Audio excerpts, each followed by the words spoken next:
Hello everyone, welcome back to our channel. మా అమ్మ చేసిన దొండకాయ మసాలా కర్రీ రెసిపీ చాలా చాలా టేస్టీగా ఉంటుంది. రెగ్యులర్గా చేసుకునే దొండకాయ ఫ్రైస్ లేకపోతే ఇగురు కాకుండా ఇలాగా ఒకసారి కర్రీ ట్రై చేయండి, చాలా బాగుంటుంది. ఫస్ట్ అయితే దొండకాయల్ని ఇలా ఎడ్జెస్ రిమూవ్ చేసేసుకొని ఇలా పొడవుగా కట్ చేసి పెట్టుకోవాలి. ఒక దొండకాయని ఒక 4 స్లైసెస్ లాగా కట్ చేసుకుంటే సరిపోతుంది. ఇలాగా 4 ముక్కల్లాగా పొడవుగా కట్ చేసి పెట్టుకోవాలి. అన్ని దొండకాయలు కూడా ఇలానే కట్ చేసి పక్కన పెట్టేసుకోవాలి. ఇప్పుడు ఒక మిక్సర్ జార్ తీసుకొని దాంట్లోకి ఒక పెద్ద ఉల్లిపాయని ఇలా కట్ చేసి వేసేసుకోవాలి. ఒకవేళ మీడియం సైజ్వి తీసుకుంటే ఒక 2 ఆనియన్స్ని కట్ చేసి వేసుకోండి. అండ్ చిన్న ముక్క అల్లంని చిన్న పీసెస్ లాగా కట్ చేసి వేసేసుకోవాలి. అండ్ అలానే వెల్లుల్లిపాయల్ని కూడా వేసుకోవాలి. ఇక్కడ పైన పీల్ రిమూవ్ చేసేసి వేసుకుంటే సరిపోతుంది. అండ్ పచ్చిమిరపకాయలు టేస్ట్కి సరిపడినన్ని, అంటే మిరపకాయలు మరీ కారంగా ఉంటే కొంచెమే వేసుకోండి. అండ్ అలానే హ్యాండ్ ఫుల్ ఆఫ్ కొత్తిమీరని నీట్గా వాష్ చేసేసుకొని ఇందులోనే వేసి మొత్తం గ్రైండ్ చేసుకోవాలి. వాటర్ ఏం వేసుకోవాల్సిన అవసరం లేదు, ఇలా స్మూత్ పేస్ట్ లాగా గ్రైండ్ అయిపోతుంది. ఒకవేళ మీకు గ్రైండ్ అవ్వకపోతే కొంచెం వాటర్ వేసుకోండి, మరీ ఎక్కువ వేసుకోవద్దు. అండ్ ఇలా గ్రైండ్ చేసి పక్కన పెట్టేసుకోవాలి. ఇప్పుడు ఒక కడాయి పెట్టుకొని దాంట్లోకి కొంచెం ఆయిల్ వేసేసుకోవాలి. మనం వేసుకున్న నూనె మంచిగా వేడెక్కిన తర్వాత దీంట్లోకి జీలకర్ర కొంచెం అండ్ అలాగే కొంచెం కరివేపాకు వేసేసుకోవాలి. దీనిలోకి మనము ముందుగా గ్రైండ్ చేసి పెట్టుకున్న పచ్చిమిరపకాయ కొత్తిమీర పేస్ట్ ఏదైతే ఉందో, ఆనియన్స్ అన్నీ వేసేసిన పేస్ట్ అది వేసేసుకోవాలి. మనం అన్నీ పచ్చివే వేసాము, ఉల్లిపాయలు, వెల్లుల్లిపాయలు, పచ్చిమిరపకాయలు అండ్ కొత్తిమీర అన్నీ పచ్చివి వేసాం కాబట్టి అన్నీ కూడా ఈ ఆయిల్లో కొంచెం వేగితే మనకి ఆ పచ్చివాసన లేకుండా బాగుంటుంది. ఇది కొంచెం సేపు ఫ్రై అవ్వనివ్వాలి. అండ్ లో ఫ్లేమ్లో పెట్టుకొని దీన్ని వేయించుకుంటే మనకి మాడిపోకుండా ఉంటుంది మసాలా మొత్తం. ఒక 2 మినిట్స్ అట్లాగా లో ఫ్లేమ్లో మంచిగా వేయించుకున్న తర్వాత దీంట్లోకి మనం కొంచెం సాల్ట్ అండ్ అలానే కొంచెం పసుపు వేసుకుంటున్నాము. మనం వేసుకున్న ఉప్పు అండ్ అలానే పసుపు మొత్తం కలిసేలాగా ఒకసారి మంచిగా మిక్స్ చేసేసుకొని మనం ముందుగా కట్ చేసి పెట్టుకున్న దొండకాయ ముక్కల్ని కూడా దీంట్లోనే వేసేసుకొని మంచిగా ఒకసారి కలుపుకోవాలి. మనం వేసుకున్న దొండకాయ ముక్కలకి ఈ మసాలా మొత్తం కూడా బాగా పట్టేలాగా మంచిగా ఒకసారి మిక్స్ చేసేసుకొని దీంట్లోకి కొంచెం వాటర్, జస్ట్ ఒక 1 స్పూన్ వాటర్ వేస్తున్నాము బాగా కలవడం కోసం. అండ్ మూత పెట్టేసుకొని ఒక 5 to 6 మినిట్స్ మగ్గించుకోవాలి. ఒక 5 మినిట్స్ మంచిగా లో ఫ్లేమ్లో బాగా మగ్గించుకున్న తర్వాత ఓపెన్ చేసి మళ్ళీ ఒకసారి మంచిగా కలుపుకోవాలి. ఇక్కడ మనకి కొంచెం లైట్గా ఉడికింది.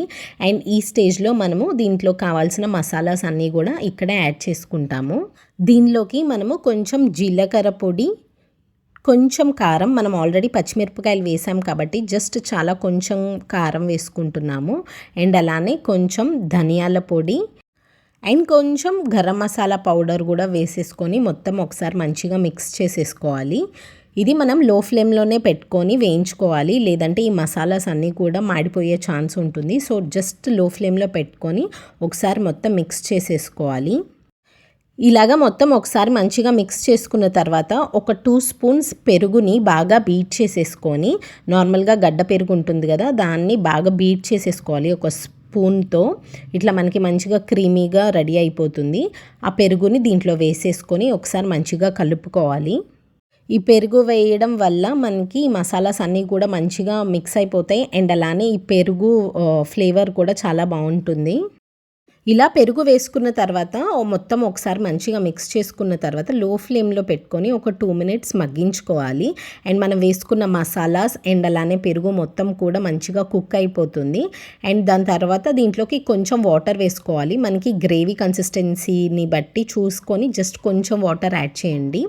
ఒకవేళ క్వాంటిటీస్లో చెప్పాలి అంటే ఒక చిన్న టీ గ్లాస్కి హాఫ్ టీ గ్లాస్ అంతా వేసుకుంటే సరిపోతుంది.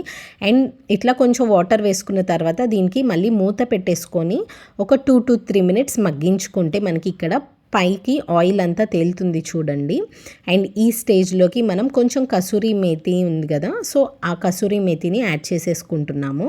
ఈ కసూరి మేతి ఫ్లేవర్ అనేది చాలా బాగుంటుంది, డెఫినెట్గా వేసుకోవడానికి ట్రై చేయండి. అండ్ ఒకవేళ లేకపోతే స్కిప్ చేసేయండి. అండ్ అలానే ఫైనల్గా కొంచెం కొత్తిమీర వేసేసుకొని మొత్తం ఒకసారి మంచిగా మిక్స్ చేసుకొని మూత పెట్టుకొని ఒక 2 మినిట్స్ మగ్గించుకోవాలి.